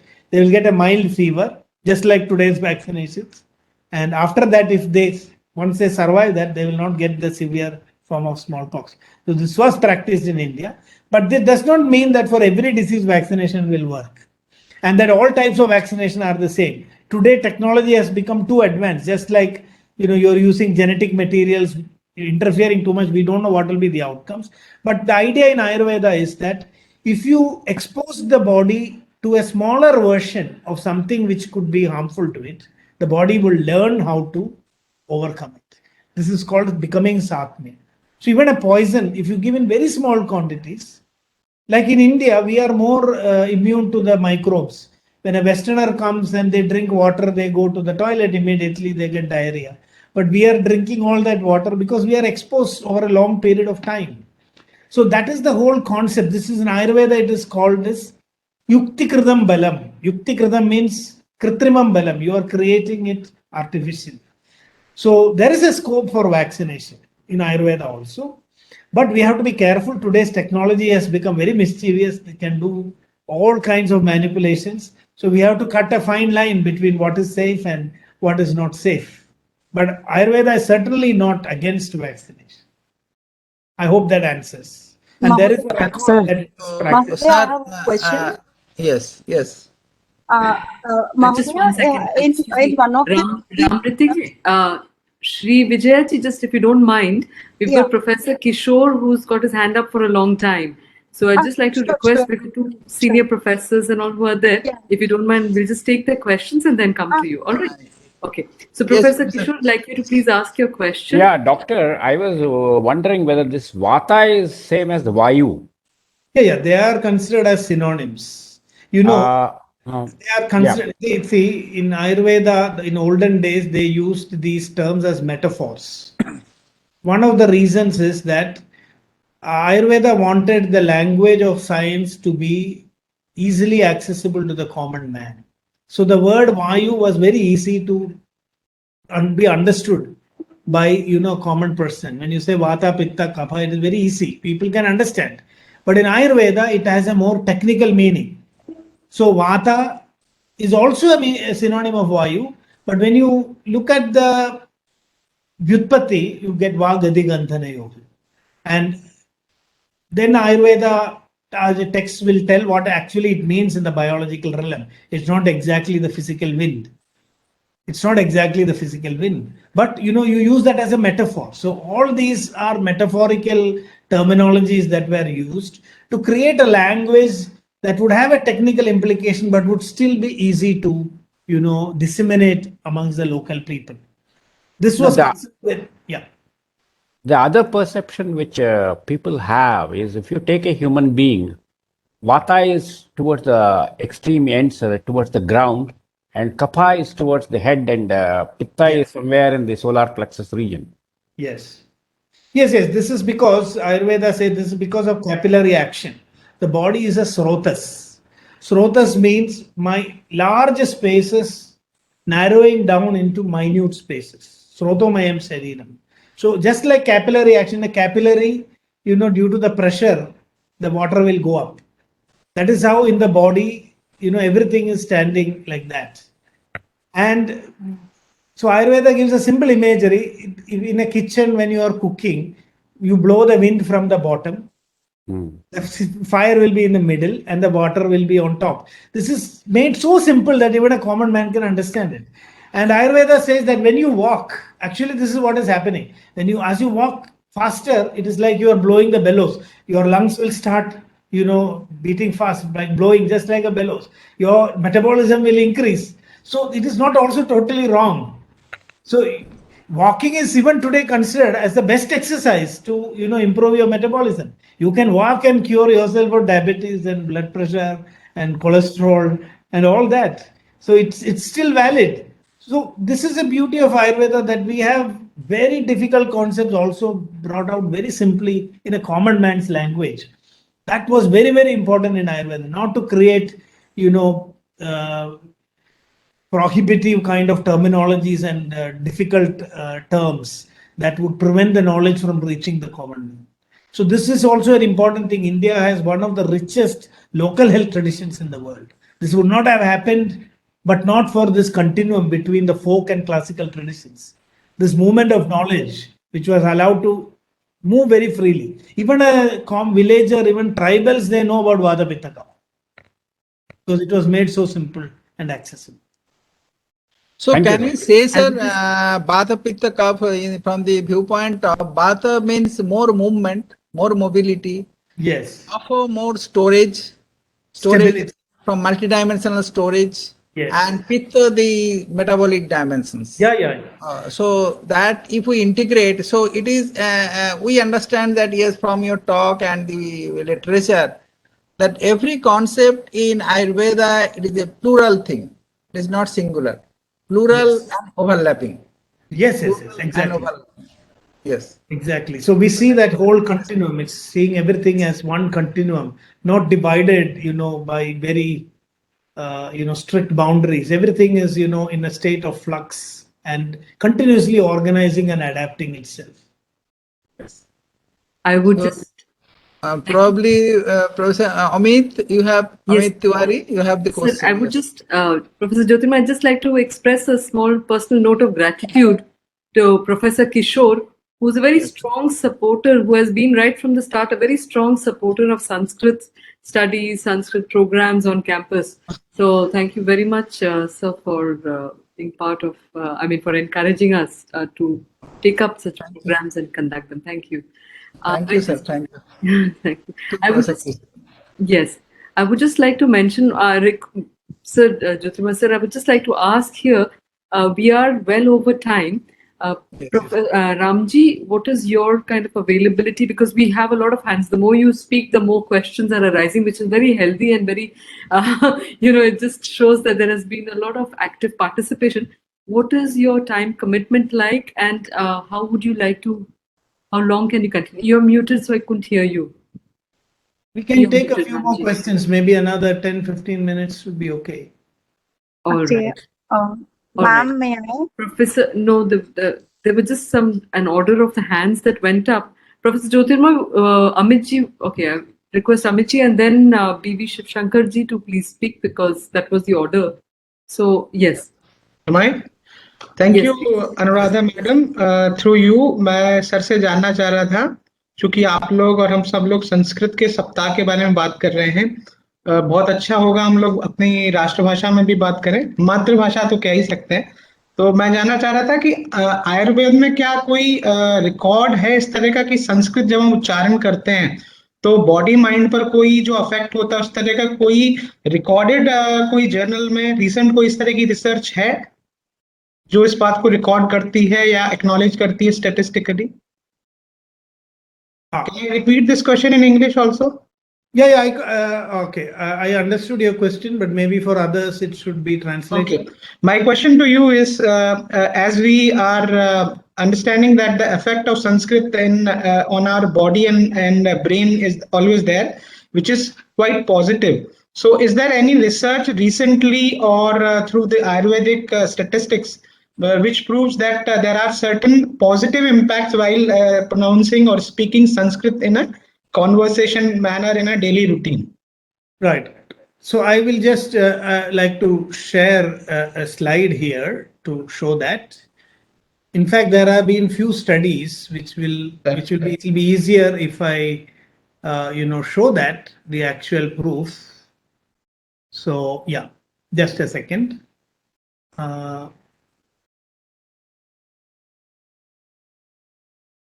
Are you able to see the slide?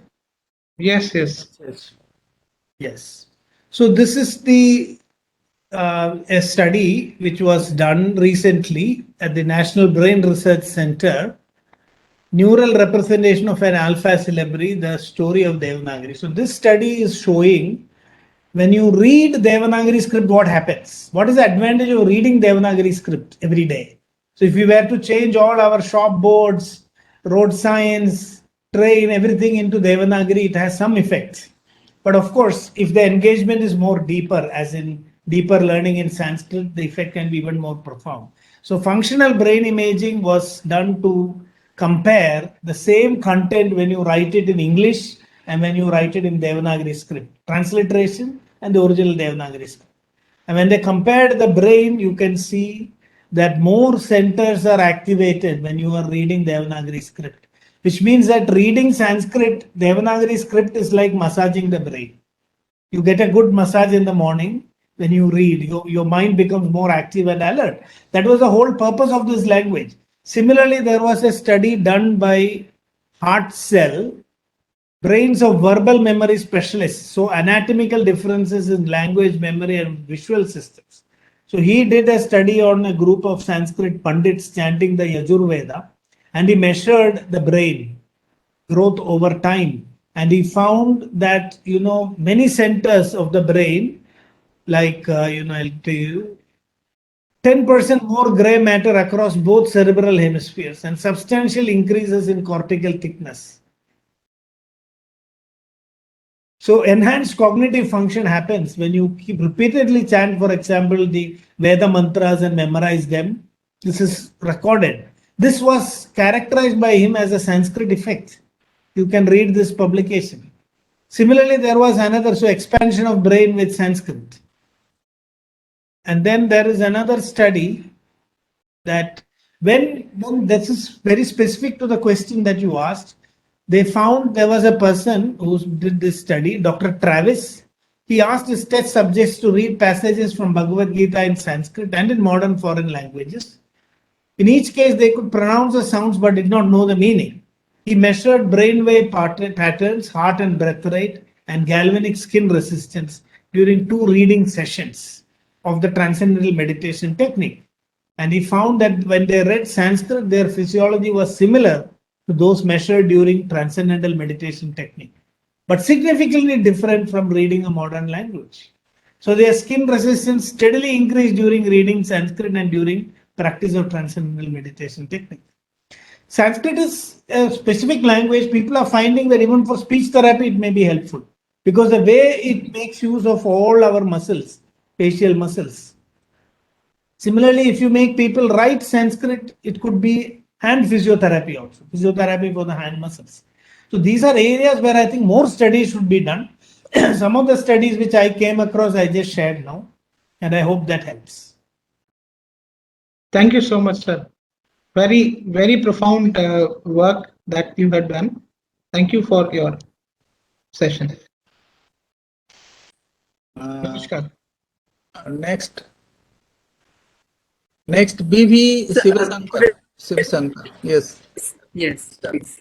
Yes. There are many questions. There are just many questions. I don't know how we can address them. Can they write to you, Ram Mukherjee? I think Is it that may be better.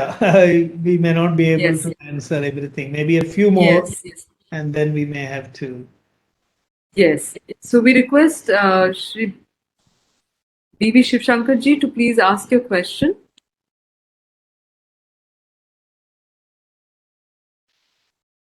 You're muted, sir. You're muted. You're muted. Muted. No, he is not muted, but somehow his voice is not coming. Acha, it shows muted at my end. I'll just try to unmute him once. It is muted. It is So would muted. you- Abhi, sir, would you like to speak again? Or if you'd like to chat, we can't hear you, unfortunately. No, we can't hear you. Ma'am, Would you like if you to don't mind, it is type just your one small Ma'am, question. can I ask question? Wait, just 1 second. So maybe Sri Vijaya, in the meanwhile, if you'd like to just ask. So, Shiv Shankarji, if we can request you to kindly type out your question and we can read it out. All right, Sri Vijaya. Vijaya has been asking for a long time. Yes. She will finally be victorious, Vijaya, and get the stage. No, actually, I put a direct message to Ram Manohar Mahodaya about the question. Vadatu. Yeah, I didn't know the order of raising question and all that. Maybe I'm there are really other sorry. students also who've been asking questions on the chat, but it's too many to handle with the time. Yeah. So I put directly to him. Over to you. Mahodaya, I have just one question, Mahodaya. During this pandemic, like I've been reading so many articles and all that. In one article, they were saying that immunity is something that should be like from coming right from the birth. It cannot be, you cannot get it immediately as of now by just taking the medicines or food and all that. So I just wanted to know, like in Ayurvedic point of view, like can we get immunity in short period of time, Mahodaya? Okay, so Ayurveda says this balam is of 3 types. Sahajam, that is by birth. So if you are born with good immunity, then you are lucky. Some people are like that. Everybody doesn't have the same immunity. So what is today observed is correct. Then you have Kalakritam balam. You can find that according to the time season changes, your immunity will also change. In some seasons, in some locations, you are better off than the other. This is also not fully in our control. Third thing is Yukti Kritam. That is Ayurveda always, Purushakara, we can do many things with our effort. That's the belief in Ayurveda. So Ayurveda asks, if we cannot do anything and everything is to destiny, then no Ayurveda is needed. If we were all predestined to die at a particular time and get sick at a particular time, there was no need for Ayurveda. So, Bali Purushakaro hi Daivam apyadi vartade. With strong human effort, you can overcome fate. That is the real driving message of Ayurveda. So, if you do not have innate immunity, if you are in a place which is not conducive for immunity, you can put some effort to cultivate immunity. But how much you are able to cultivate depends on your constitution, the effort that you put, diet, medicine, lifestyle, all these can definitely improve your immunity. But you cannot, compare. You cannot decide that you should get this much of, from what state you are in, you can definitely improve.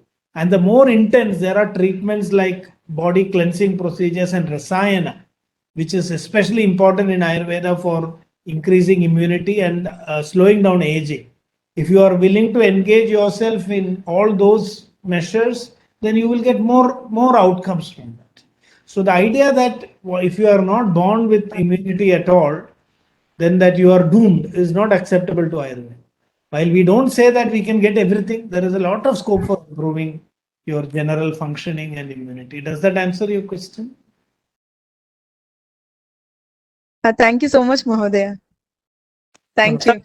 Ram Manohar Mohoday, can I ask you one question, sir, please? If you Yeah, don't mind. please. If you don't mind, can If you I don't- just yes, no, if you don't mind, I'll just take up Shiv Shankarji's question that he could not ask because of his technical problem. And so he was saying that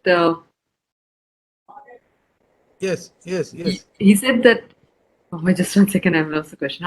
What is the best way to create the harmony among body, mind, and soul? Is yoga a solution in your opinion? Okay. Yoga is the ultimate solution according to Ayurveda, but you need to prepare yourself for yoga. What Ayurveda says, from Ayurvedic perspective, today we are getting into yoga first and then discovering Ayurveda. This is like putting the cart before the horse.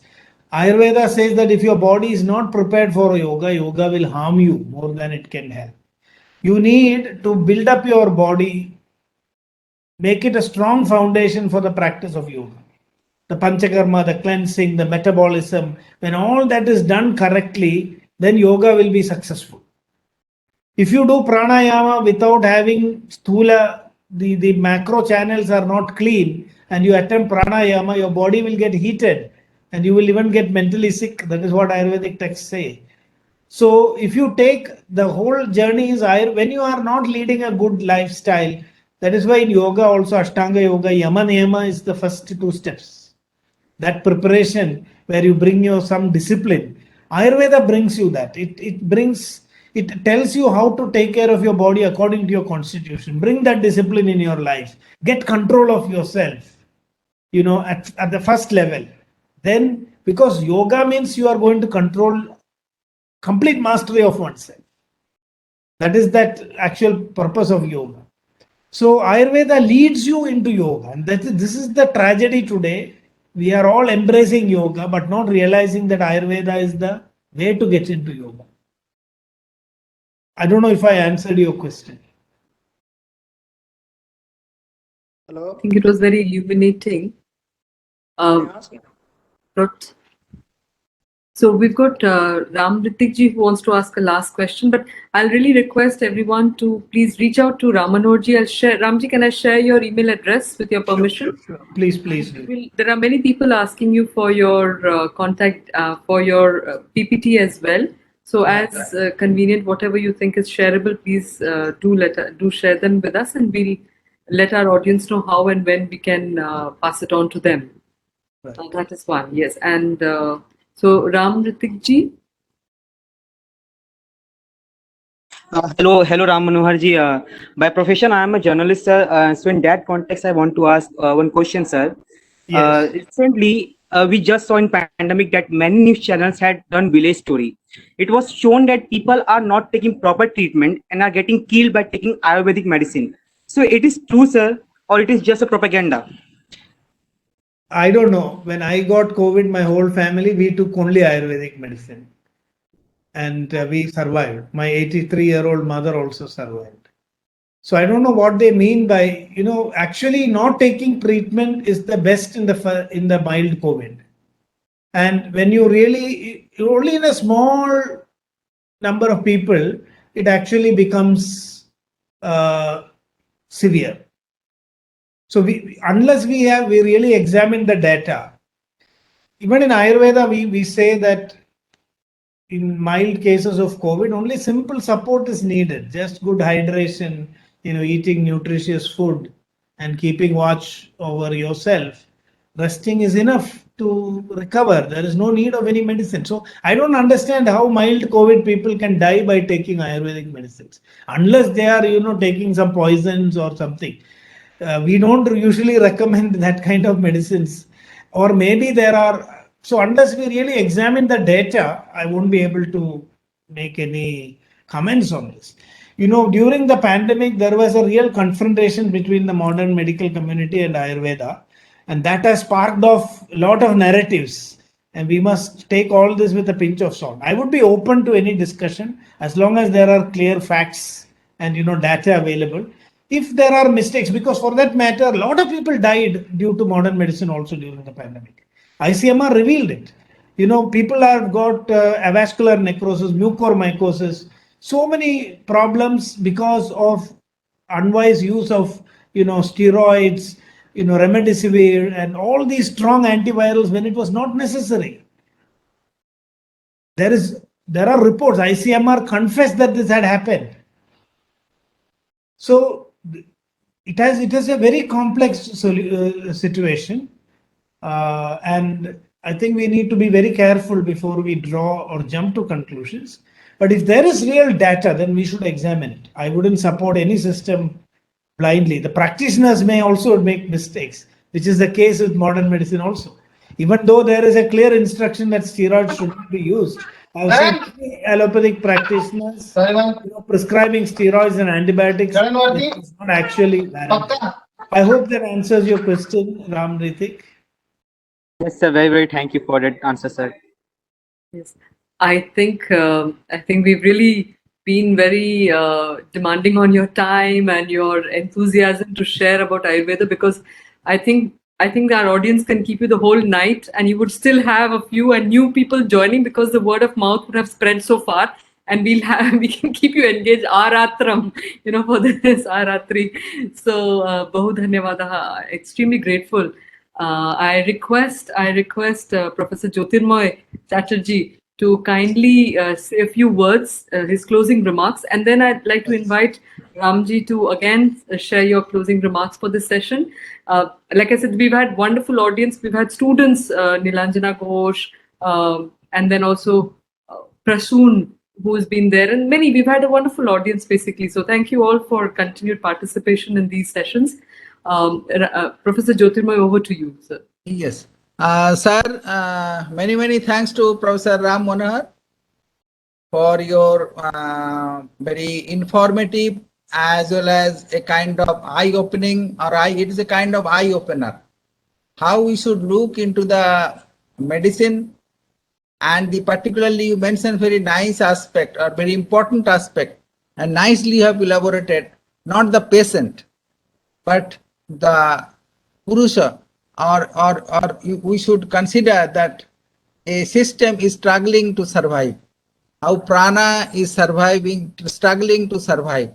So a medical person should develop a new approach, new understanding, new feeling, or compassion, or particular type of relation with the patient. What our Ayurveda says, now the WHO says P4 medicine. So it's a kind of knowledge that you have elaborated in the context of future of medicine for the humanity, and we should study the Ayurveda in the context of its very philosophy, very science, very informations, and the futuristic dimensions. And also we should try to understand its origin through learning the Sanskrit. So sir, in your talk, it is an eye opener, and we are very enriched now, and we should keep contact with you for continuous interaction, for continuous enrichment of our knowledge in this field, and for facilitating more research, not only for a country, single country, it is for the humanity. Thank you, sir. Thank you, sir. Many thanks for your very nice talk. Thank you. Thank you, sir. I'd like to request Dr. Ram Manohar ji to kindly give his closing remarks. Thank you, Anuradha ji and Professor Jyotirmoy ji and all the other participants. I'm really overwhelmed, honored and privileged to have been here on this platform. I'm very much encouraged and enthused by the response in terms of the questions and the engagement that I saw at the end of the lecture, which gives a lot of hope, because I think Ayurveda is something that we have to own as ours. It is the heritage of the world. And we don't have to be romantic or over enthusiastic. We have to take it, we need to take it only in its face value. It is not Ayurveda versus the rest of the medical systems. It is how we can all together make our lives more complete and more enriching. So Ayurveda and modern medicine has to coexist. And that is the exploration in the future. And I think this is not something, which when a modern doctor asks, where is the evidence in Ayurveda? I say, you have to help us create the evidence. We are not fighting. We have to work together to create the evidence, because Ayurveda and modern medicine, if we don't do it in India, where can it happen? So I think people from all disciplines, that is what Vagbhada also said, anybody who's desirous of long life and good health should study Ayurveda. So it's open to all. And I hope that such events and such engagements will inspire more and more of us to own this knowledge system, so that we can make it more available. And we have to be very, very objective. Just take it for what it is worth. And that worth will be of great value for humanity in the future. So thank you once again for inviting me to this platform. And namaste. So sir, I cannot prevent myself to mention this. You have again another very nice point you have mentioned, the coexistence. That in computer science also we are seeing the concept is evolving, the co-evolutionary algorithm. Exactly. So coexistence in medical science, in biology, that we understand now, computer science also understanding, mathematics also understanding how to understand the coexistence, and they are developing the algorithm. And so it is again the knowledge continuum, and that originates from our culture. It is very nice. Thank you, sir. Thank you. Thank you. Namaste. So it's an honor to be able to express my vote of thanks to our speaker. Kuldeep, if you can just wait a small minute and then put that up. I'll just say the vote of thanks here. So if we can, like I said, it's a humble privilege to express a very sincere vote of thanks to our esteemed speaker, Dr. P. Ram Manohar Ji, for having spared so much of his very valuable time to enlighten our audience about not just Ayurveda, but the key role that Sanskrit plays in allowing us access to this vast knowledge tradition that is there. And without this knowledge, without the knowledge of Sanskrit, all of that knowledge will remain, and we will be poor, because we have not been able to tap into the wealth of the research that has gone in, the in-depth research that has happened in this field for so many millennia, literally. So, Bahu Dhanyavada for having enlightened us, for having brought to light some of those gems. And I think we've all been tempted to look deeper, to search further, and the ideas that you gave about how we need to build the corpus, rebuild, let's say, the entire corpus of the Ayurvedic knowledge traditions, is an idea that I sincerely hope we will be able to take up either through the Center of Excellence of Indian Knowledge for Indian Knowledge Systems that is hosting this event, or through the AICTE cell that is dedicated nationally for Indian knowledge systems. So we sincerely hope to be able to do something meaningful with your suggestions. I would also like to thank our chair of the session, Professor Jyotirmoy Chatterjee. I would like to mention a personal gratitude to him, because he traveled to Kolkata in the morning and he rushed back just in order to be present for this session and conduct it in a brilliant manner, and also share his own experience in the field from integrated medicine and different branches of medicine that he's also very well versed with. And Sir has been a strong supporter of, again, Indian knowledge systems through the course that we conduct on history of science and technology in ancient India. So Sir has played a very active role in teaching yoga physiology, Ayur genomics to our students through that course. So Sir, thank you very much again. Heartfelt pranams for your constant support for such activities and the spreading of such knowledge in the campus. And in the campus itself, we're very lucky that the atmosphere to seed these ideas is very present. And we have Dr. Hari Mohan Pillai-ji, who's very regularly attending. He's an alumnus of the institute, and I'm sure we have other alumni also present here. And Professor Joycin tells us that Dr. Pillai was one of those early inviters or invokers of Indian knowledge systems on campus. So we are very, very blessed that you are part of these sessions. So thank you very much. Again, like to thank all our audience, our participants for their very active participation, questions. I've shared Ramji's email address with you, so please feel free to reach out to him, and we will see how best we can make all this content available to you. I would also like to thank the joint organizer, Dr. Anbay Mukhopadhyay, who's also, in spite of a very busy schedule, being present, and to all the others, in fact, who've been here.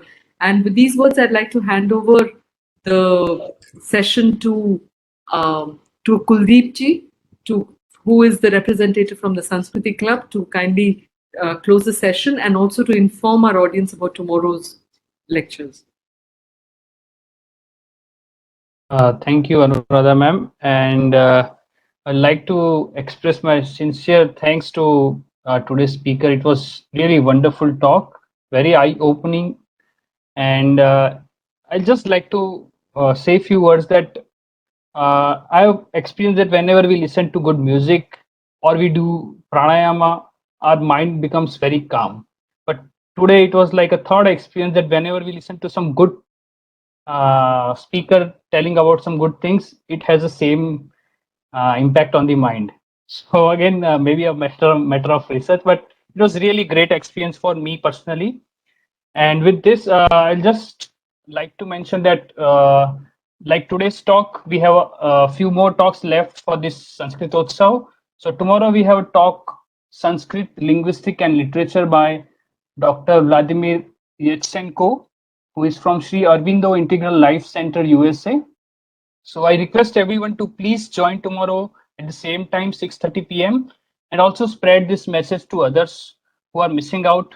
Although we'll put all this content on YouTube, but as we all experience that the live attending a session is very different from listening to the YouTube channel. So I request everyone to spread the word for this.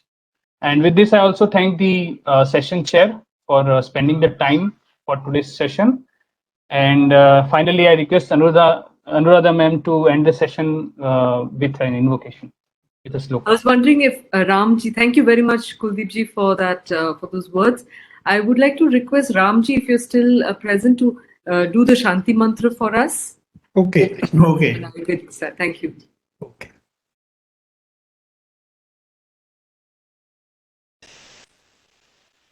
Kuldeep ji, you could remove the poster, please. Thank you.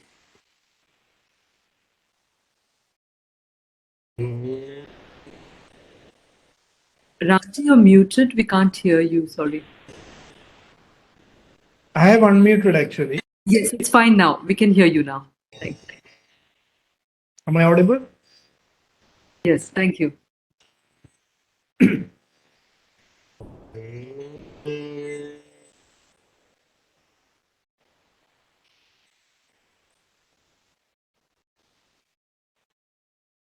Asato Sadgamaya Tamaso Ma Jyotirgamaya Mrityorma Mritangamaya Shanti Shanti Shanti Om Purnamada Purnamidam Purnat Purnamudachyate Purnasya Purnamadaya Purnamevavashishyate Om Shanti Shanti Om Shri Gurubhyo Namah Harihi Om. Oh, dhanyavadaha. You've had this very beautiful green aura throughout the session because of her digital aura. So it's the aura of life and good health. Thank you. Thank you. for that. Thank you. Namaste. Namaste. Shubharatri. Super. Namaste.